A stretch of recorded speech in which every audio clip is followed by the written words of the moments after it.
जय हिंद दोस्तों। आज के इस इम्पॉर्टेंट लेक्चर में हम सभी डिस्कस करेंगे 25 जून 2025 के करंट अफेयर्स को। तो आप इस पूरे लेक्चर को बहुत ही ध्यान से लास्ट तक जोड़ देखिएगा। तो चलिए दोस्तों, आज का पहला और इम्पॉर्टेंट क्वेश्चन डिस्कस करते हैं। तो पहला क्वेश्चन क्या है, नाटो समिट 2025 का आयोजन किस देश में किया जा रहा है? आंसर हो जाएगा नीदरलैंड में। तो दोस्तों 2025 का जो नाटो सम्मेलन है यह नीदरलैंड में आयोजित किया जा रहा है। नीदरलैंड का जो हैग शहर है उसमें इसका आयोजन हुआ है 24 और 25 जून को। नाटो के जो महासचिव हैं वर्तमान में मार्क रूटे, वो इसकी मेजबानी कर रहे हैं। आपको ये भी याद रखना है कि जो नीदरलैंड है ये पहली बार नाटो समिट की मेजबानी कर रहा है। इस समिट का उद्देश्य क्या है? तो नाटो की सुरक्षा रणनीति को मजबूत करना, रक्षा खर्च बढ़ाना और यूक्रेन को समर्थन देना। तो ये इसका उद्देश्य है। नाटो की बात करें तो इसका फुल फॉर्म होता है नॉर्थ अटलांटिक ट्रीटी ऑर्गेनाइजेशन। इसकी स्थापना होती है 4 अप्रैल 1949 को और इसकी स्थापना वाशिंगटन डीसी अमेरिका में हुई थी। वर्तमान में इसका मुख्यालय कहाँ है? ब्रसेल्स, बेल्जियम में। इसके मेंबर कितने हैं? 32। तो 2025 तक इसमें 32 मेंबर हैं। इसका उद्देश्य क्या है?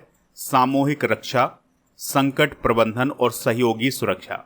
दोस्तों नाटो का जो आर्टिकल 5 है यह ये कहता है कि यदि किसी एक सदस्य देश पर हमला होता है तो उसे सभी सदस्य देशों पर हमला माना जाएगा। यानी कि नाटो के जितने भी मेंबर हैं उनमें से किसी एक मेंबर पर अगर कोई अलग देश अटैक कर देता है तो ये माना जाता है कि ये नाटो में जितने भी सदस्य देश हैं ये इन पर हमला है, तो ये सभी लोग उसका बदला लेते हैं। तो ये है आर्टिकल 5 नाटो का। दोस्तों हाल ही में नाटो में हुए शामिल देश डिस्कस करते हैं। जैसे 2017 में मॉन्टेनेग्रो शामिल हुआ था, 2020 में उत्तर मैसिडोनिया, 2023 में फिनलैंड और 2024 में स्वीडन शामिल हुआ था। अगला क्वेश्चन है, संविधान हत्या दिवस 2025 कब मनाया जाएगा? तो 25 जून को संविधान हत्या दिवस 2025 का आयोजन किया जाएगा। दोस्तों यह दिवस क्यों मनाया जा रहा है? क्योंकि 1975 में जो आपातकाल लगा था तो उसकी बरसी को याद करने के लिए ही संविधान हत्या दिवस 2025 का आयोजन किया जा रहा है। 2024 में केंद्र सरकार के द्वारा इस दिवस की घोषणा की गई थी। इसका उद्देश्य ये है कि नई पीढ़ी को आपातकाल के दौर की जानकारी देना और लोकतंत्र की रक्षा के लिए जागरूक करना। बात करते हैं इमरजेंसी की यानी आपातकाल की। तो 25 जून 1975 को उस समय जो प्रधानमंत्री थी इंदिरा गांधी जी, उन्होंने आपातकाल लागू किया था। और इसका कारण क्या था? तो इलाहाबाद हाईकोर्ट के द्वारा इंदिरा गांधी का चुनाव रद्द कर दिया गया था। इसके बाद ये आपातकाल लगाया गया था। दोस्तों भारतीय संविधान में आपातकाल से जुड़े हुए अनुच्छेद डिस्कस करते हैं। तो राष्ट्रीय आपातकाल का वर्णन अनुच्छेद 352 में, राज्य आपातकाल यानी राष्ट्रपति शासन का वर्णन अनुच्छेद 356 में, वित्तीय आपातकाल का वर्णन अनुच्छेद 360 में किया गया है। ये तीनों अनुच्छेद संविधान के भाग 18 के अंतर्गत आते हैं। आपातकाल की स्थिति में केंद्र सरकार को कुछ विशेष अधिकार मिल जाते हैं। आपातकाल की स्थिति में जो मौलिक अधिकार होते हैं उन पर प्रतिबंध भी लगाया जा सकता है, विशेष रूप से अनुच्छेद 19 पर। तो अनुच्छेद 19 जो है वो स्वतंत्रता के अधिकार से संबंधित है, तो इस पर प्रतिबंध लगाया जा सकता है आपातकाल के दौरान। ठीक है, तो ये बेसिक जानकारी आप नोट कर ले। अगला क्वेश्चन है, दिलीप दोषी का निधन हो गया है, वह कौन थे? आंसर हो जाएगा इसका क्रिकेटर। तो दोस्तों भारत के एक महान क्रिकेटर थे दिलीप दोषी जी, तो उनका अभी हाल ही में निधन हो गया है। तो लंदन में उनका निधन हुआ है। वह बाएं हाथ के स्पिन गेंदबाज थे।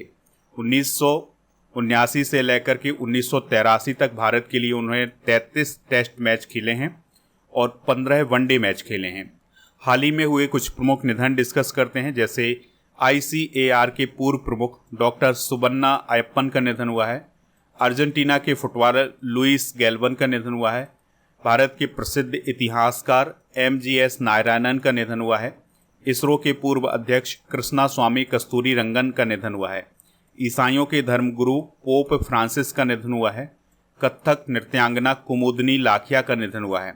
प्रख्यात पर्यावरणविद दारीपल्ली रामैया का निधन हुआ है। राई लोक नर्तक राम सहाय पांडे का निधन हुआ है और एक्टर मनोज कुमार का भी अभी हाल ही में निधन हुआ है। चलिए बढ़ते हैं अगले क्वेश्चन की तरफ। अगला क्वेश्चन है, वैश्विक सतत विकास लक्ष्य रैंकिंग 2025 में भारत की रैंक क्या है? आंसर हो जाएगा 99। तो दोस्तों अभी हाल ही में वैश्विक सतत विकास लक्ष्य रैंकिंग 2025 को जारी किया गया है संयुक्त राष्ट्र सतत विकास समाधान नेटवर्क के द्वारा। तो इसमें जो टॉप देश हैं उनमें फिनलैंड पहले, स्वीडन दूसरे और डेनमार्क तीसरे स्थान पर है। जबकि भारत की रैंक क्या है? 99। तो 193 देशों में भारत 99वें स्थान पर है। भारत के जो पड़ोसी देश हैं जिसमें भूटान 74वें, नेपाल 85वें, बांग्लादेश 114वें और पाकिस्तान 140वें स्थान पर है।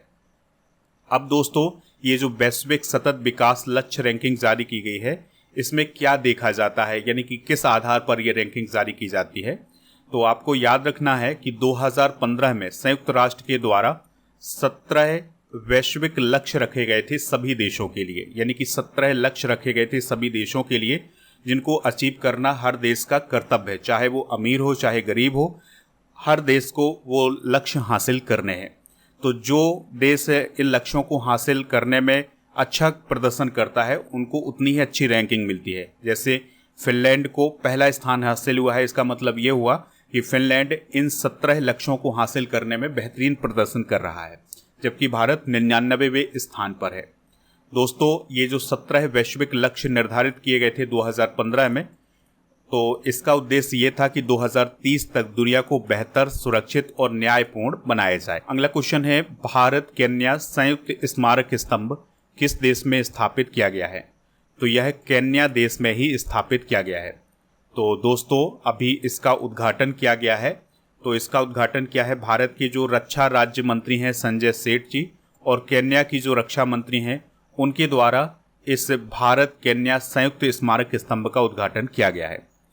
और इसका उद्घाटन कहाँ पर किया गया है? तो केन्या का जो ताइता तवेता काउंटी नामक स्थान है वहाँ पर इसका अभी हाल ही में उद्घाटन किया गया है। यहाँ पर आप उस स्तंभ को देख सकते हैं। ये हैं दोस्तों भारत के रक्षा राज्य मंत्री संजय सेठ जी। तो ये अभी केन्या की यात्रा पर गए थे, उसी यात्रा के दौरान इसका उद्घाटन किया गया है। अच्छा, ये जो स्तंभ बनाया गया है इसका उद्देश्य क्या है? तो इसका उद्देश्य ये है कि जो प्रथम विश्व युद्ध हुआ था उसमें पूर्वी अफ्रीका में जो अब भारतीय और अफ्रीकी सैनिक शहीद हुए थे उनको श्रद्धांजलि देना।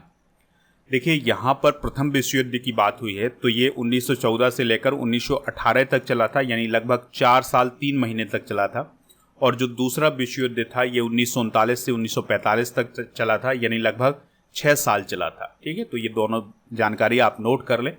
बात करते हैं केन्या की। तो केन्या की बात करें तो इसकी कैपिटल है नैरोबी, करेंसी है केन्याई शिलिंग, राष्ट्रपति हैं विलियम रूटो। इसको स्वतंत्रता 1963 में मिली थी ब्रिटेन से। केन्या को अफ्रीका का फूलों का बाग भी कहा जाता है क्योंकि यह गुलाब के फूलों का बड़ा निर्यातक है।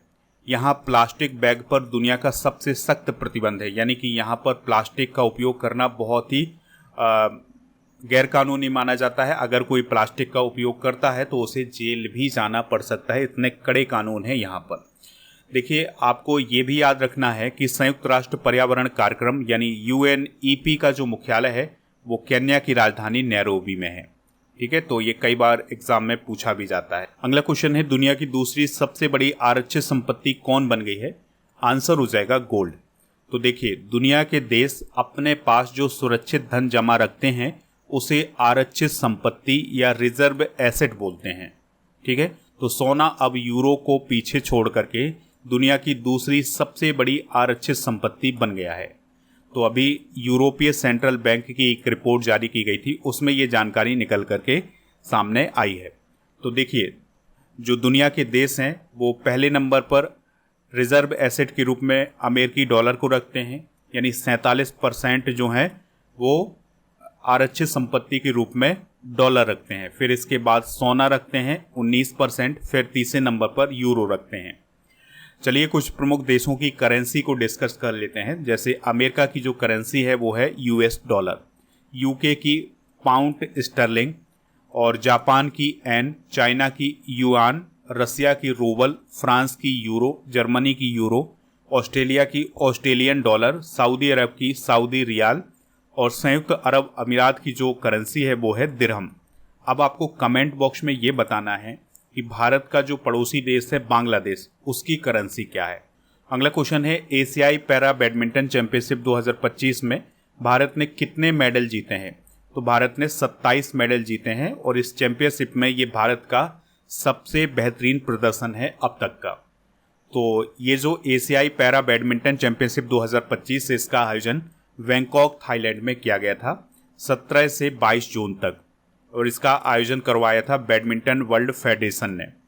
इसमें भारत ने कुल 27 मेडल जीते हैं, जिसमें से 4 गोल्ड, 10 सिल्वर और 13 ब्रॉन्ज मेडल हैं।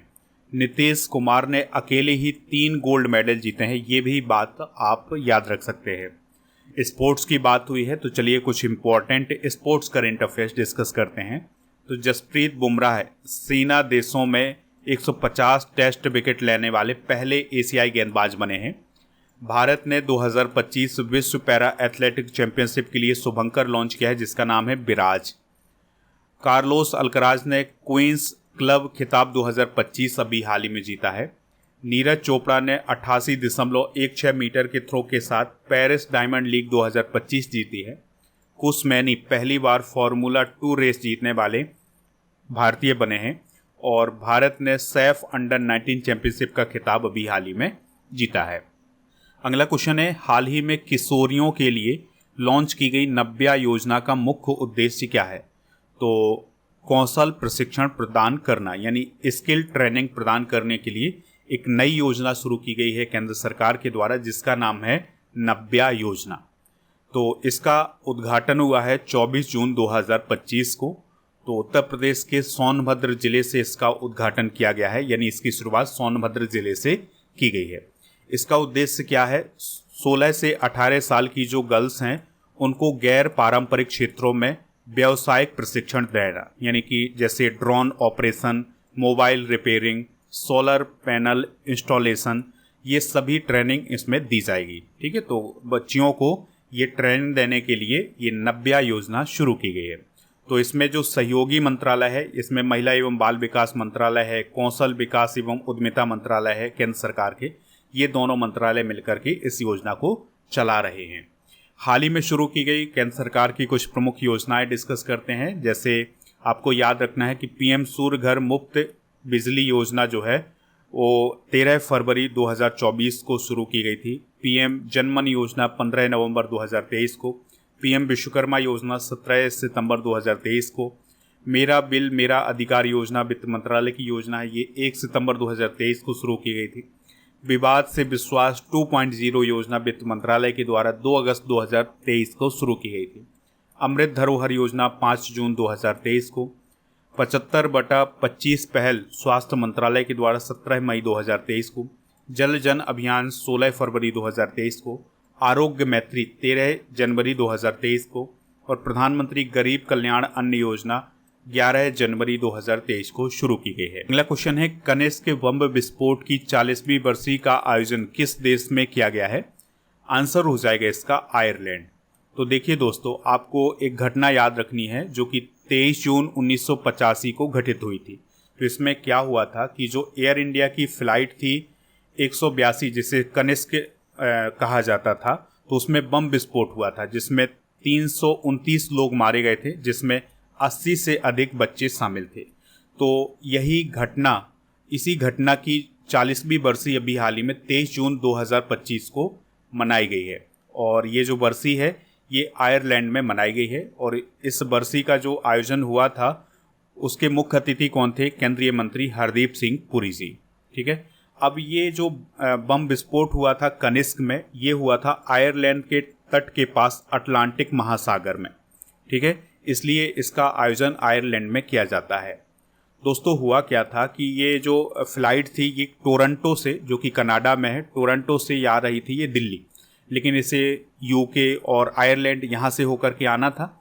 आयरलैंड में ही इसमें विस्फोट हुआ था। तो उसमें जो जिम्मेदार तत्व थे वो खालिस्तान समर्थक आतंकवादी थे जो भारत को विभाजित करना चाहते थे। अगला क्वेश्चन है किस भारतीय विकेटकीपर ने एक टेस्ट मैच की दोनों पारियों में शतक लगाने का रिकॉर्ड बनाया है। आंसर हो जाएगा इसका ऋषभ पंत। तो दोस्तों, ऋषभ पंत ने अभी हाल ही में जो भारत और इंग्लैंड के बीच में एंडरसन तेंदुलकर ट्रॉफी चल रही है उसका जो पहला टेस्ट मैच था उस पहले टेस्ट मैच की दोनों पारियों में शतक लगाया है।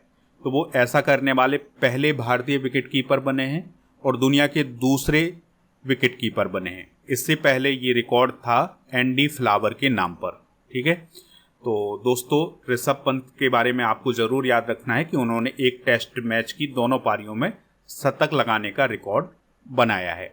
अब बात हुई है यहाँ पर क्रिकेट की, तो क्रिकेट से रिलेटेड कुछ इंपॉर्टेंट करंट अफेयर्स हम डिस्कस करते हैं। तो ऑस्ट्रेलिया के क्रिकेटर हैं ग्लेन मैक्सवेल, तो उन्होंने अभी हाल ही में वनडे क्रिकेट से संन्यास लिया है।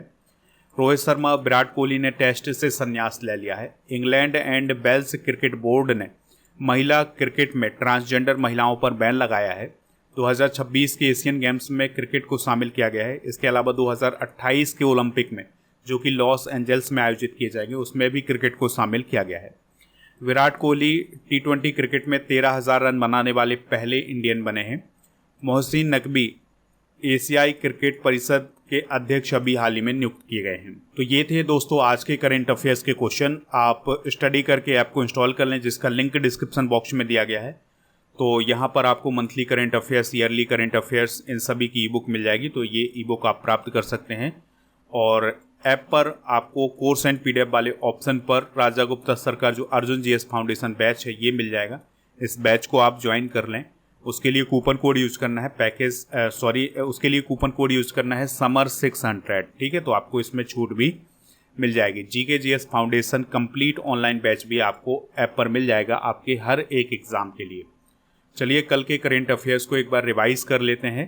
तो ईरान के खिलाफ किस देश ने ऑपरेशन मिडनाइट हैमर चलाया था? अमेरिका। भारत का तीसरा पूर्ण साक्षर राज्य कौन बना है? त्रिपुरा। किस देश की संसद ने हॉर्मुज जल डमरू मध्य को बंद करने की मंजूरी दी है? ईरान। अंतर्राष्ट्रीय ओलंपिक दिवस 2025 कब मनाया गया है? 23 जून को। राष्ट्रपति द्रौपदी मुर्मू के भाषणों पर आधारित पुस्तक Wings to Our Hopes volume 2 का विमोचन किसने किया है? राजनाथ सिंह ने। सेना देशों में 150 टेस्ट विकेट लेने वाले पहले एशियाई गेंदबाज कौन बने हैं? जसप्रीत बुमराह।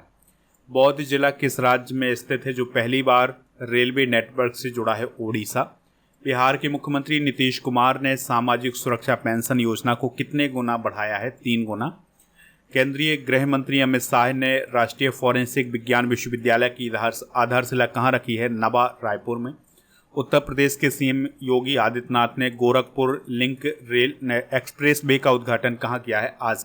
दोस्तों आज के जनरल नॉलेज के पिटारे में रेलवे जोन और उसके मुख्यालय डिस्कस करेंगे। जैसे उत्तर रेलवे का मुख्यालय नई दिल्ली में, उत्तर मध्य रेलवे का प्रयागराज में, पूर्वोत्तर रेलवे का गोरखपुर में, पूर्वोत्तर सीमांत रेलवे का गुवाहाटी में, पूर्वी रेलवे का कोलकाता में, दक्षिण पूर्व रेलवे का कोलकाता में, उत्तर पश्चिम रेलवे का जयपुर में, पश्चिम मध्य रेलवे का जबलपुर में, और दक्षिण रेलवे का चेन्नई में, दक्षिण मध्य रेलवे का सिकंदराबाद में, दक्षिण पूर्व मध्य रेलवे का बिलासपुर में, और दक्षिण पश्चिम रेलवे का हुबली में, और पूर्व मध्य रेलवे का हाजीपुर में। इसके अलावा पूर्वी तटीय रेलवे का भुवनेश्वर में। ठीक है, तो ये आप रेलवे जोन नोट कर लें। कल के करंट अफेयर्स में आपसे पूछा गया था कि स्टैच्यू ऑफ यूनिटी कहाँ है, तो ये गुजरात में स्थित है। काफ़ी लोगों ने इसके बारे में डिटेल से बताया है।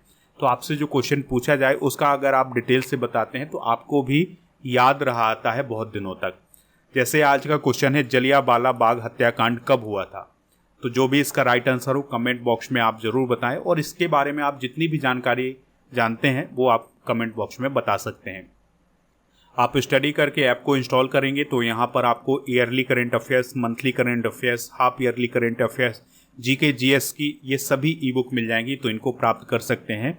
इसके अलावा दोस्तों ऐप पर जो एक स्पेशल ऑफर चल रहा है जिसमें आपको 2024 और 25 की जो मंथली करंट अफेयर्स की ई बुक होती है उसका पैकेज मिल जाएगा मात्र 199 रुपये में। अगर आप इसमें छूट भी प्राप्त करना चाहते हैं तो उसके लिए कूपन कोड यूज करें पैकेज 100। और आप हमारे टेलीग्राम चैनल को ज़रूर ज्वाइन कर लें जिसका नाम है स्टडी कर ऑफिशियल, और आपको GK GS की ये सभी ई बुक आपको ऐप पर मिल जाएंगी, हिंदी इंग्लिश दोनों मीडियम में, तो इसको प्राप्त कर सकते हैं। इसके अलावा दोस्तों आप ऐप पर जाकर के टेस्ट पास वाले ऑप्शन पर डेली करंट अफेयर्स का टेस्ट दे सकते हैं, और यहाँ पर आपको 1 साल की वैलिडिटी के साथ 4000 से अधिक टेस्ट भी मिल जाएंगे हर एक एग्ज़ाम के लिए।